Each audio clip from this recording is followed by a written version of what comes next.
Major, ang ibig mo sabihin sa dami-dami na dito sa ospital na to, walang nangyari sa investigasyon nyo sa pagkakadukot sa anak ko?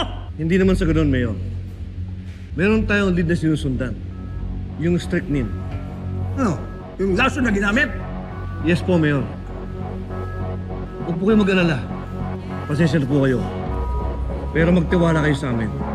Dahil ginagawa namin ang lahat para malaman ang punot dulo ng pagkakakidnap sa anak ninyo.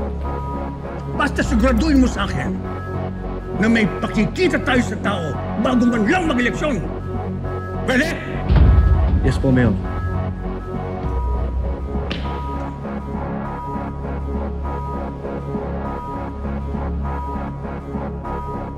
Ano, Amo? Panalo sa visuals, no? Pangit, Direk. Basura. Ang laki ng itinaya kong pera dito sa concept. Malulugi ako kung ganitong klase ng special effects ang ihaharap natin sa mga tao. Ang diskarte dyan, Direk.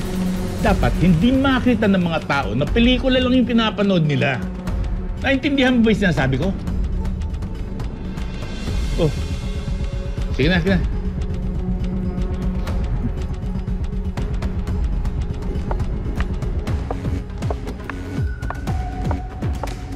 Amo, may problema tayo. Ano na naman yan?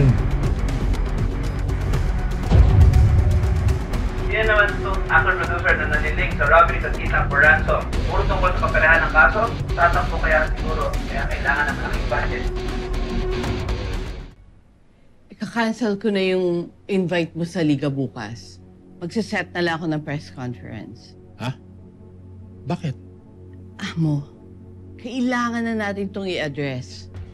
Naapektuhan na rin ang poll results natin. Ako?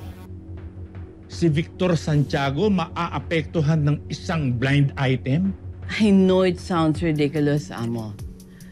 Pero sa panahon ngayon, ito na ang labanan. Importante ang image.